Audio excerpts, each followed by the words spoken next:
memang nggak muncul-muncul karena fraud di sini ya. Jadi terima kasih saudara menunggu, dan okelah, saya bikin presensi dulu.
Abdul Rahim. Hadir, Prof.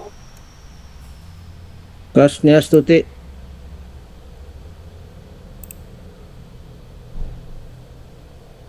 Sudah Kasnia Stuti hadir. Prabandari. Hadir, Prof. Hamidullah. Hadir, Prof.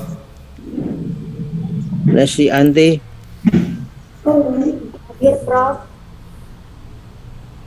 Wahdan Najib. Hadir, Prof.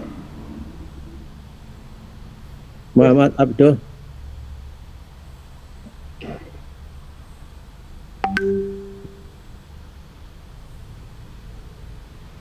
Miraf Dwidarti. Hadir, Prof. Umar Yampap. Hadir, Prof.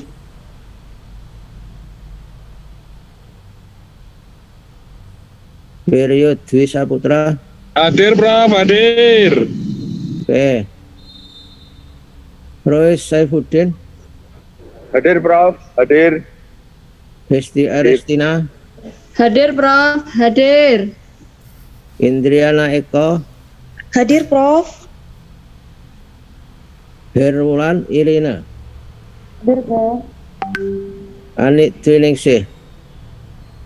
Hadir, Prof. Ali Fakhrudin. Iya, Prof. Hadir. Hadir, Prof. Ya, Al-Muntaqo Zainuddin. Hadir, Prof. Oke, terima kasih. 1, 2.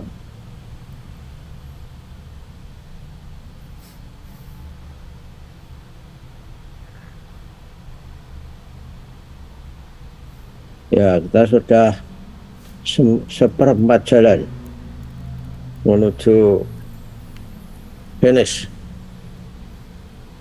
Nah, sekarang assignment saudara adalah untuk membuat analisis ya tentang kebijakan yang terkandung di dalam rancangan Undang-Undang Seksiknas. Nah,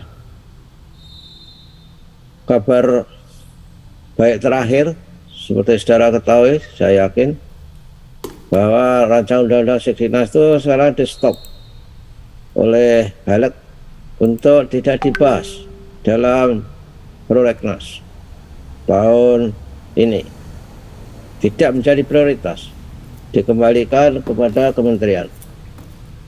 Saya kira ini merupakan berita yang baik dan tentu saja balik para DPR yang ada di situ memiliki kepekaan adanya berbagai kontra terhadap rancangan undang-undang Siktinas.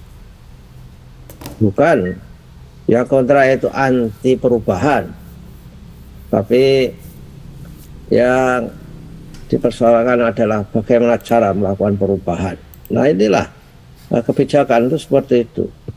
Jadi kebijakan kalau tidak mendapatkan dukungan, legitimasi dari stakeholder, selalu saja mengalami hambatan dan akhirnya gagal karena kementerian itu nadanya memaksakan dan seolah-olah tidak mau tahu. Yang penting dia mengatur seperti maunya sendiri. Jadi tidak gampang seperti itu karena pendidikan itu menyangkut kepentingan semua warga negara. Bahkan undang-undang dasarnya saja itu memang pendidikan itu merupakan hak warga negara. Nah, ini yang kurang diperhatikan oleh kementerian. Yang baik konsep dikerjakan oleh anak-anak muda yang brilian, pinter, pandai, tetapi dia tidak memahami aspek secara kultur dan juga birokrasi. Oke lah, saya kira ini saatnya kita untuk share bagaimana analisis saudara-saudara semua. Jadi saya undang saudara dan tolong yang namanya belum di rename, yang belum diberi 3 digit nomor presensi di depan namanya segera diberi supaya saya gampang untuk membuat authentic assessment terhadap aktivitas di room meeting ini. Jadi segera diberi seperti period di Saputra. Siapa lagi yang belum nih? Hesti. J, Prof. Jadi diberi Vera. Ya, Prof. Ya diberi 3 digit terakhir dari nomor mahasiswa supaya gampang melihatnya. Sudah untuk mendeteksi ketika saudara memiliki aktivitas kelas. Oke, saya undang saudara, silakan siapa yang duluan.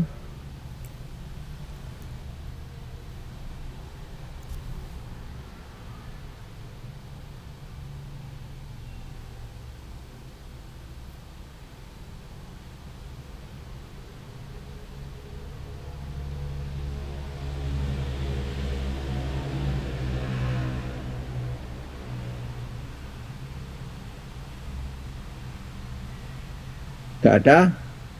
Nah, kalau nggak ada, 1 jam ke depan saudara membuat itu dan nanti dipresentasikan apa yang saudara bisa buat selama 1 jam itu. Oke, sekarang semuanya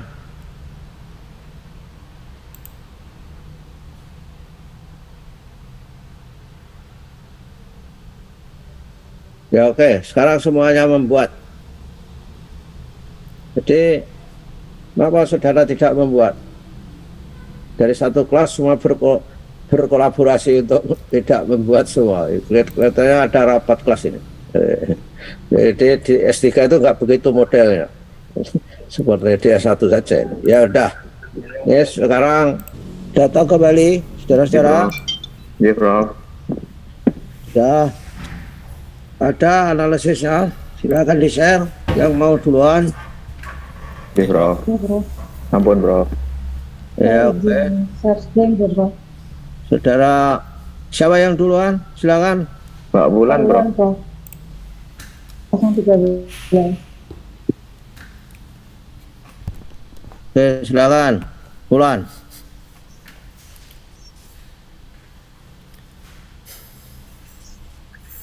Bismillahirrahmanirrahim. Assalamualaikum warahmatullahi wabarakatuh. Teman-teman, saya ingin menyampaikan sedikit analisis yang saya temukan dari draft RUU Sesdiknas ini dengan tema apakah RUU Sesdiknas mendolimi guru. Sebelumnya saya ingin menginformasikan Pak bahwa di kelas kami itu dari draft RUU Sesdiknas yang ada 13 bab itu kami membaginya per bab gitu Prof. Jadi ada beberapa nama yang mendapat satu bab dibagi beberapa orang seperti itu yang menganalisisnya. Saya kebetulan menerima terkait pendidikan dan tenaga kependidikan. Oke, di dalam draft RUU Sesdiknas ini yang saya pahami menggabungkan 3 dasar hukum, yaitu yang pertama UU nomor 20 2003 Sesdiknas, UU nomor 14 tentang guru dan dosen, kemudian UU nomor 12 tahun 2012 tentang perguruan tinggi. Nah, hilangnya UU guru dan dosen ini jujur sangat mengkhawatirkan karena seolah-olah mempersepsikan bahwa guru bukan merupakan profesi gitu. Sedangkan di profesi lainnya itu memiliki dasar hukum yang jelas. Kemudian bagi guru dan dosen UU nomor 20 itu merupakan pijakan dari asas lex specialis derogat bagi generali bagi profesinya. Kemudian terkait isu penghapusan kata tunjangan profesi dalam draft Agustus itu menurut yang saya pahami itu terjawab dalam pasal 145 ayat 1 yang berbunyi setiap guru dan dosen telah menerima tunjangan profesi, tunjangan khusus dan atau tunjangan kehormatan yang diatur dalam Undang-Undang Nomor 14 Tahun 2005 tentang guru dan dosen sebelum undang-undang ini diundang-undangkan. Tetapi menerima tunjangan tersebut sepanjang masih memenuhi persyaratan sesuai dengan ketentuan peraturan perundang-undangan. Nah, yang saya tandai merah ini peraturan perundang-undangan ini kalau berdasarkan dari naskah akademik itu ada tujuh dasar pijakan menjadi peraturan perundang-undangan. Kemudian ada pertanyaan, lalu muncul pertanyaan di benak saya, bagaimana nasib guru yang saat ini sedang mengikuti PPG? Apakah mereka akan menerima tunjangan 2 tahun setelah dinyatakannya lulus? Karena mengingat berdasarkan pasal 147 pada draft Agustus itu berbunyi bahwa 2 tahun setelah undang-undang ini diundangkan, jadi memang harus segera diproses 2 tahun setelah undang-undang ini diundangkan. Sedangkan yang biasanya jika tahun ini dinyatakan lulus, maka tahun depan sudah dapat menerima tunjangan tersebut. Kemudian juga ada saya menemukan data bahwa untuk yang ASN menyesuaikan dengan undang-undang ASN, sedangkan guru yang bukan atau pendidik yang bukan ASN itu menyesuaikan dengan ketenaga kerjaan. Ini terkait penghasilan yang layak. Nah, kata penghasilan yang layak ini juga memiliki makna yang ganda karena ini belum tampak pada poin pada dasar hukum yang ada pada RUU draft Agustus. Kemudian bagi pendidik yang non ASN ini akan diberlakukan UU Ketenagakerjaan. Nah, hal ini terkesan seolah-olah seujurnya saya seperti menyamakan profesi pendidik dengan buruh seperti itu. Kemudian yang poin kedua, jika berdasarkan evaluasi analisis maka kata memenuhi persyaratan perundang-undangan tadi terkorelasi pada UU nomor 17 2003 Keuangan Negara dan nomor 33 nomor 24 Perimbangan Keuangan dan UU nomor 9 2005 Pemda. Apakah ini mengisyaratkan bahwa penerimaan tunjangan atau penghasilan yang layak itu disesuaikan dengan penghasilan masing-masing daerah? Mengingat Mas Menteri secara lisan mengatakan bahwa untuk ASN mengacu pada Undang-Undang ASN dan yang bukan ASN mengacu kepada Undang-Undang Ketenagakerjaan. Nah, ini kekhawatiran yang disamakan dengan buruh tadi, karena saya belum menemukan bunyi penghasilan yang layak atau tunjangan yang sama nilainya dengan 1 bulan gaji, seperti yang tertera pada Undang-Undang Guru dan Dosen. Kemudian dari beberapa data yang saya temui bahwa sebelum draft RUU Agustus ini disebar, itu sudah 4 kali uji publik. Uji publik yang pertama itu tanggal 25 Januari, dihadiri oleh pakar pendidikan dan pakar hukum dari berbagai perguruan tinggi terkait memperkaya naskah RUU Sistem Pendidikan Nasional. Yang kedua, uji publik yang kedua itu tanggal 8 Februari yang mengundang Muhammadiyah, NU, KWI, Majelis Tinggi Agama Konghucu, perwakilan umat Buddha Indonesia, Parisada Hindu Dharma Indonesia Pusat. Kemudian dalam waktu jarak 2 hari, uji publik yang ketiga yaitu 10 Februari yang dihadiri oleh PGRI, FSGI, Himpaudi, IGI, dan P2G. Kemudian 4 hari kemudian baru diwakili oleh pemerintah daerah dari 12 kabupaten kota. Ini merupakan hal-hal yang menurut saya banyak sekali pertanyaan yang muncul dan sisi negatif. Ada juga sisi positif yang menurut saya temukan pada RUU draft abis ini, yaitu pada pasal 110 ayat 1 yang mengatakan bahwa guru pengembangan karir sebagai guru, kepala satuan pendidikan, pengawas satuan pendidikan, dan kepala dinas.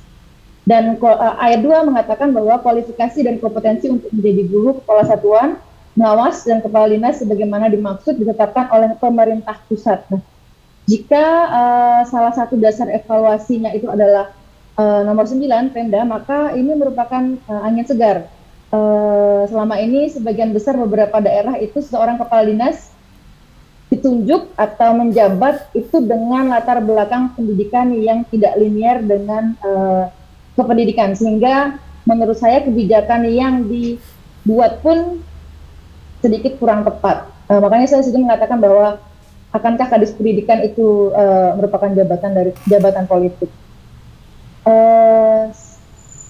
Terima kasih Prof, teman-teman. Saya rasa mungkin baru sampai di sini aja analisis saya. Assalamualaikum warahmatullahi wabarakatuh. Ya oke. Ya oke, bagus. Dan analisisnya ada, silakan saudara-saudara memberikan respon terhadap analisis itu.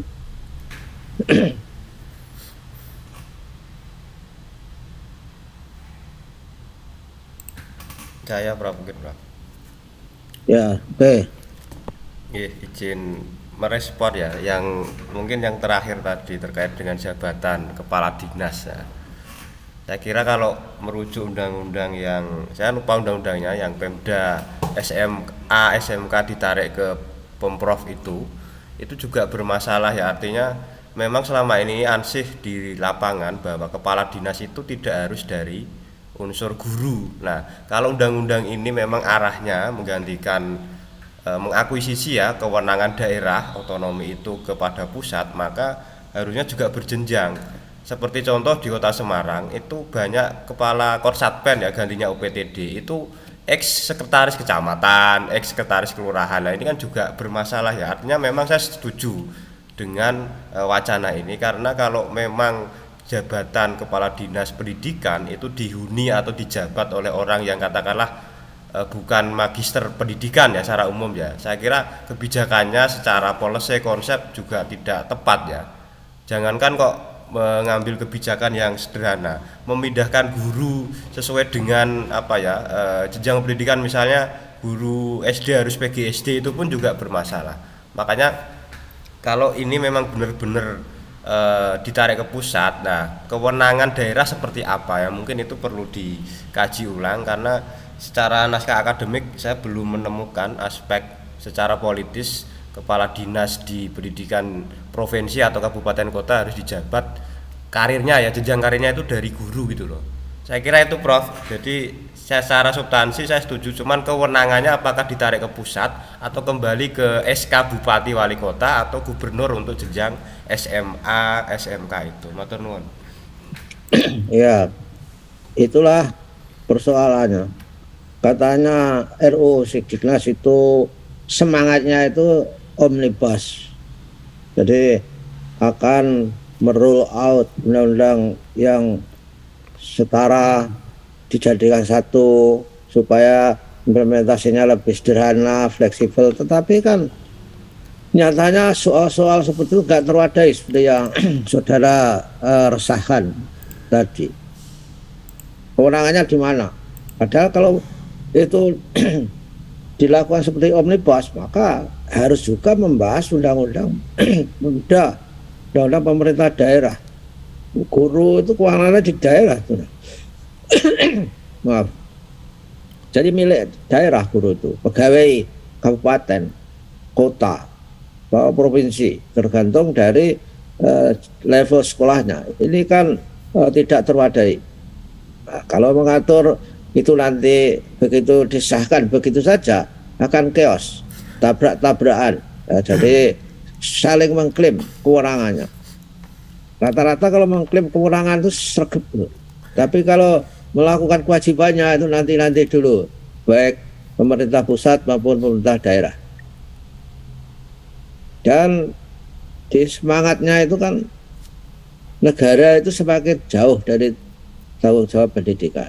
Inilah ya, bersyukur juga bahwa itu dihentikan karena penuh trik. Jadi seperti merencanakannya itu penuh, dalam bahasa Jawa itu selintutan itu. Kalau bahasa Inggris, bahasa Indonesia apa selintutan itu? Tersembunyi, Prof. Tersembunyi. Tersembunyi. Tersembunyi ya. Ya. Apa, tidak fair, tidak terbuka. Ya. Jadi masyarakat stakeholder itu ditilap dalam bahasa Jawa juga itu. Ditilap itu artinya dilimpek nih, bahasa Yogyakarta. Itu artinya ditinggal. Tapi bahasa Jawa itu memang lebih kaya vokabulernya. Kelikong, Bro.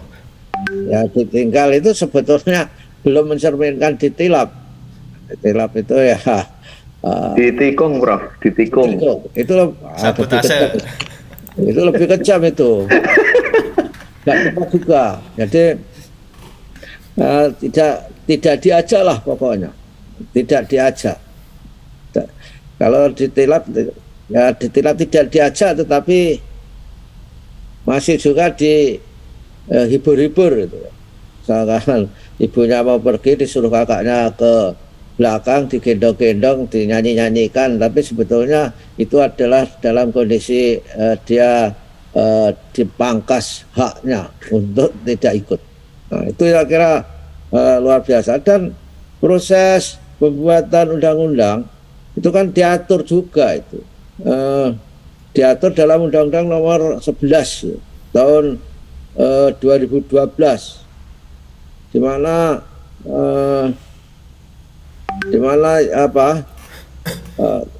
ada tahap-tahap yang harus dilalui.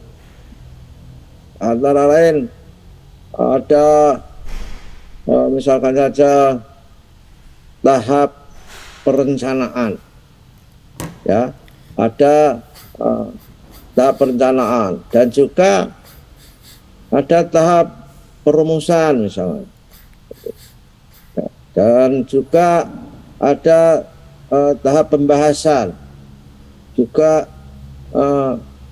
ada tahap penetapan dan pengundangan. Itu harus dilalui. Tapi kementerian itu kalau dikritik keras, omongannya lalu, oh ini masih perencanaan, belum saatnya pembentukan undang-undang itu, ya, belum perumusannya gitu loh. Jadi ada saja, ya, ada saja yang di alasannya untuk supaya melegitimasi apa yang dilakukan. Padahal dalam undang-undangnya perencanaan saja itu juga harus melibatkan banyak orang, publik. Ada FGD, tapi FGD-nya itu hanya fait accompli, hanya formalitas. Orang-orang PGRI pernah suatu ketika suruh datang, hanya 5 menit mendengarkan, draftnya nggak dibagikan. Itu kan luar biasa. Ini ada upaya-upaya untuk mengelabui proses ini.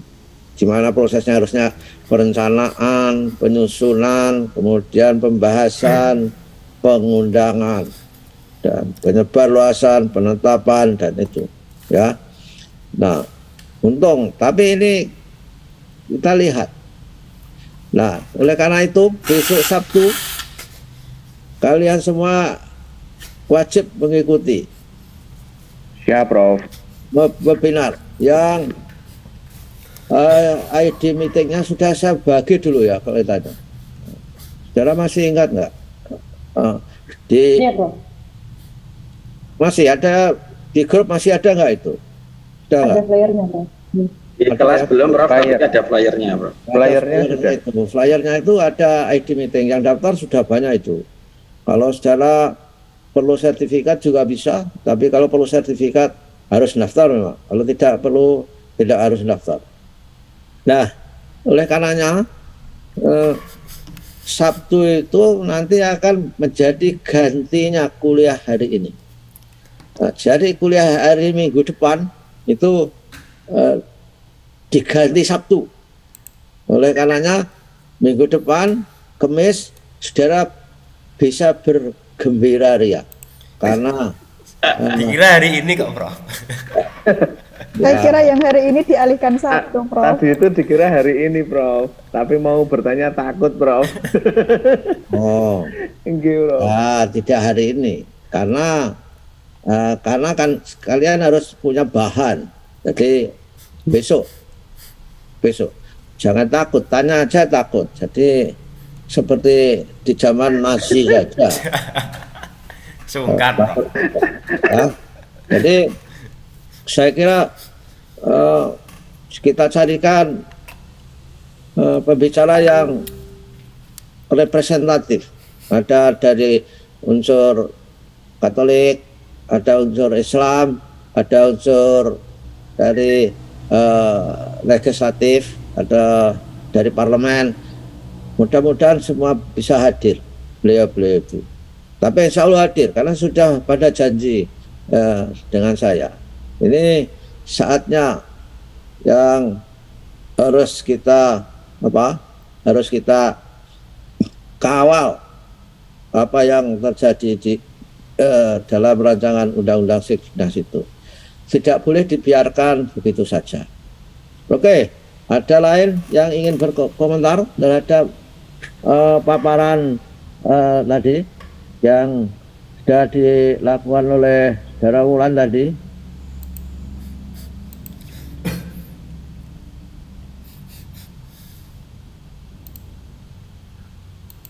Jadi ada kemunduran yang luar biasa di rancangan Undang-Undang Siknas itu. Beda dengan Undang-Undang Siknas saat sekarang ini. Bahkan Undang-Undang Siknas sekarang ini dikatakan di berbagai tempat saya dengar sendiri itu lebih baik daripada rancangan Undang-Undang Siknas. Ya lumayan lah. Saya ikut berbangga lah sedikit karena dulu yang membuat rancangan Undang-Undang Siknas yang sekarang berlaku ini adalah tim saya ketuanya. Nah, mengapa itu lebih baik? Ya karena prosesnya walaupun belum diatur dalam undang-undang pembuatan undang-undang yang mengatur pembuatan perundangan, undang-undang dan perundangan, kita sudah melaksanakan semua dari sisi perencanaan, perumusan, pembahasan, penetapan, pengundangan sudah terlaksana sehingga uji publik di mana-mana. Saya dulu keluyuran saja dari daerah ke daerah melakukan uji publik. Kita membuat uji publik datang untuk merepresentasikan Indonesia Barat, Tengah, Timur, untuk merepresentasikan lintas agama. Bahkan di TNI pun ikut. Saudara masih kenal nggak Pak Sayyidiman Suryo Hadi Projo? Itu tentara Angkatan Darat yang sangat cerdas. Beliau sangat aktif mengikuti perkembangan RUU Siknas yang sekarang masih berlaku itu. Antara lain beliau satu permintaan beliau yang tidak bisa diakomodasi saat itu, yaitu bahwa TK menjadi wajib belajar. Ini karena kondisi keuangan. Nah sekarang wajib belajar itu 13 tahun. Kalau 13 tahun berarti sampai mahasiswa tahun pertama saya kira itu. Nah sekarang 9 tahun saja, 9 tahun saja ini tidak teteh itu. Baru menunjukkan angka partisipasi kasarnya saja ya yang kita dapatkan. Dari sisi kualitas belum semuanya. Memang SD di tempat saudara tinggal SD-nya berkualitas. Berkualitas enggak di sana? Ada kan SD yang belum berkualitas. Dan sekarang bahkan gurunya kurang. Sekarang aja baru dibikin PPG Prajabatan. Itu gegap gempita luar biasa riuh redamnya PPG Prajabatan itu. Tidak gampang. Tidak gampang menyederhanakan proses yang rumit dalam pendidikan kita. Nah, apalagi sekolah dasar.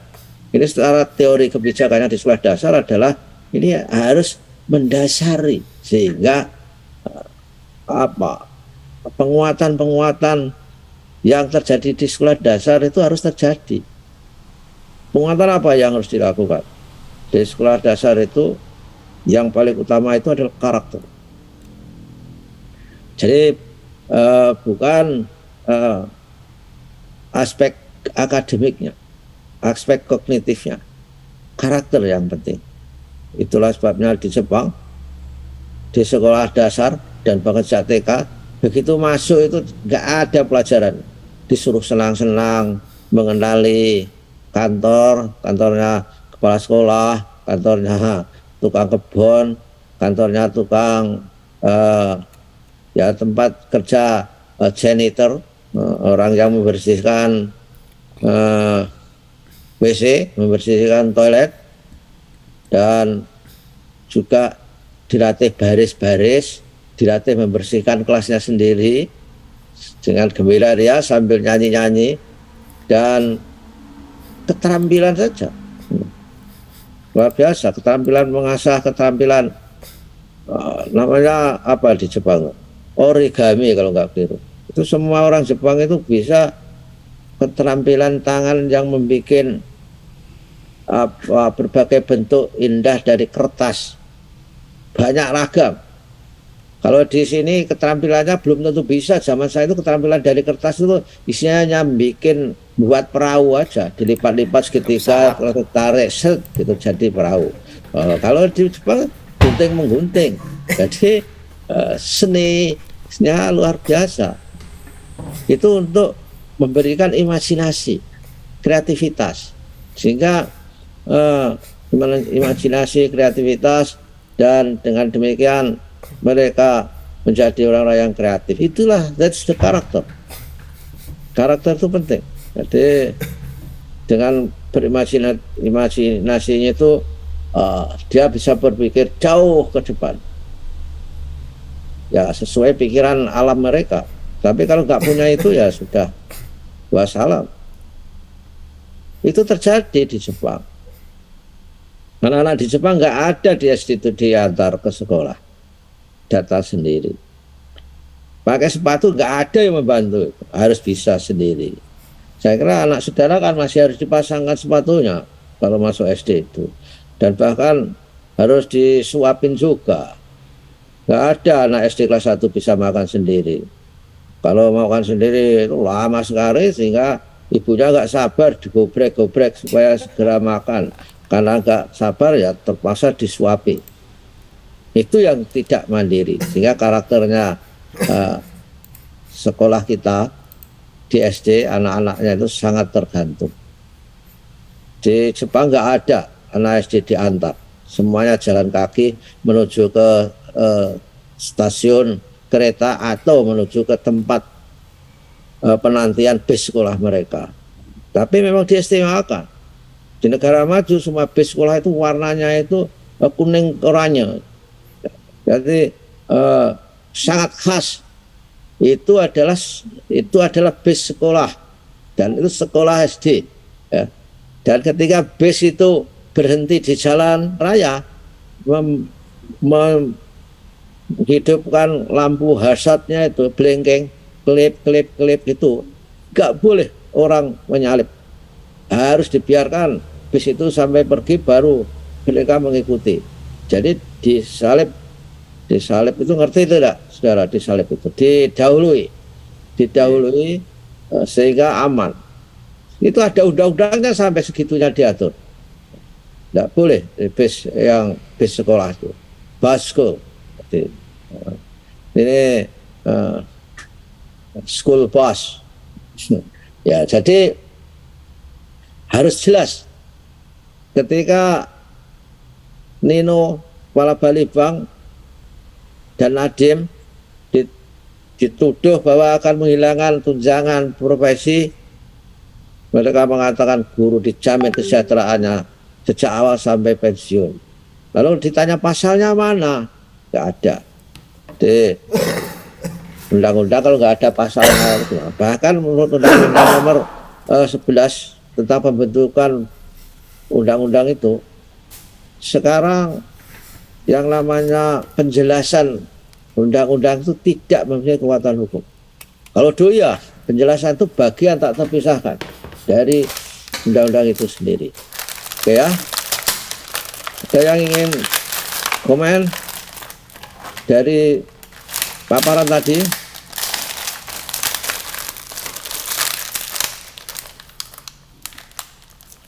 Nah, oke, kalau nggak ada, saya tadi kan pernah menyebut di SD itu kebijakan kita itu masih baru pada APK. Ya. Jadi saudara tahu nggak apa APK? Angka partisipasi kasar. Ada yang bisa menjelaskan? Ini sangat mendasar itu. APK, jadi angka partisipasi kasar, angka partisipasi murni, ada dua hal. Ada yang ingin menjelaskan dua konsep itu? Nah, ini adalah dasar kebijakan di sekolah dasar. Itu ketika menghadapi wajib belajar itu sangat penting. APK itu. Proporsi anak sekolah, Bro. Gimana? Proporsi anak sekolah, Bro. Proporsi gimana maksudnya? Proporsi anak sekolah pada suatu jenjang pendidikan tertentu, Bro. Dalam kelompok umur yang sesuai dengan jenjang pendidikan tersebut. Enggak, itu bukan seperti itu. Ya sudah, saudara, untuk PR nih, itu mirip-mirip. Itu juga angka partisipasi, tapi bukan angka partisipasi kasar. Saudara lihat, search di Google, ya. Ini menjadi wacana dasar. Semua harus tahu ketika ngomong APK untuk teori kebijakan ini, mengambil kebijakan di sekolah dasar itu. Ini sangat penting, terutama dalam konteks wajib belajar. Ya, oleh karenanya di samping besok ada yang presentasi rancangan undang-undang Sidiknas, karena semua orang harus punya. Jadi saudara melihat, memahami APK, APM, APS. Ya. Jadi supaya persepsinya jadi semakin baik. Ya udah, ya oke lah. Ini saya kasih bonus, mestinya senang. Siapa yang di antara kalian yang tidak setuju untuk dipulangkan sekarang? Tidak ada kan? Siap. Setuju, Prof. Setuju, Prof. Loh, itu pertanyaan yang penuh insentif itu. Jadi tentu disetujui. Sekarang sebetulnya masih 12,5 menit ke depan. Jadi itu ya 12,5 menit itu cari konsep mengenai APK dan APM di SD misalnya. Bukan syukur dengan angka-angkanya. Oke ya, begitu sampai ketemu 2 minggu yang akan datang. Karena besok Kamis tidak ada kelas karena saudara sudah ada di webinar, dan saya kira diberi kesempatan untuk mencari nilai dalam authentic assessment yang saya buat, saudara memberi report terhadap webinar yang terjadi itu. Misalkan dengan 2 slide, konsepnya apa, misalkan saja ya. Oke, ketemu 2 minggu yang akan datang. Terima kasih. Assalamualaikum warahmatullahi wabarakatuh. Waalaikumsalam warahmatullahi wabarakatuh. Terima kasih, Bro. Terima kasih, Prof. Selalu, Bro. Amin. Terima kasih kembali.